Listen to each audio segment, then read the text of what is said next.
Meanwhile, the Home Affairs Minister is standing by his claim war veterans want the Medevac laws scrapped. A Senate inquiry will table its report this morning on the government's bid to repeal the legislation. Live now to political reporter Eliza Edwards. And Eliza, what are we expecting from this report? Well, Annalise, we're expecting a report from the government side and also a dissenting report from Labor and the Greens, given there's equal representation on this inquiry. Jacqui Lambie, who holds the crucial vote on repealing Medevac, has said she's relying on this Senate inquiry to help her reach a final position. Although with different views presented, it's hard to see how she's going to separate them. It's worth pointing out that of the 84 individuals and groups who made submissions to this inquiry, only the Home Affairs Department supported the government's bid to repeal the Medevac laws, although Senator Lambie will no doubt take stock of the department's views. In an attempt to sway the Army veterans' opinion, Peter Dutton hit the airwaves yesterday, telling 2GB that war veterans would want her to scrap the Medevac regime.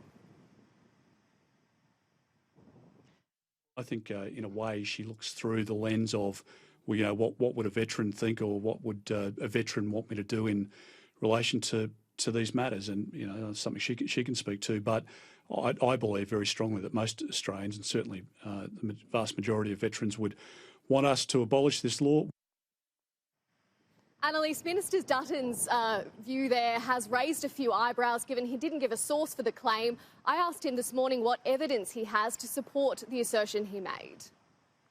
I've been a member of this parliament for 18 years in a marginal seat.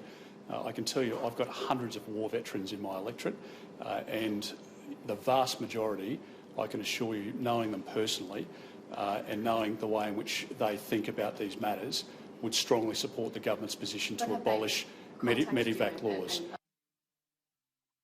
Eliza, a separate inquiry on press freedom is about to hold its first public hearing as well.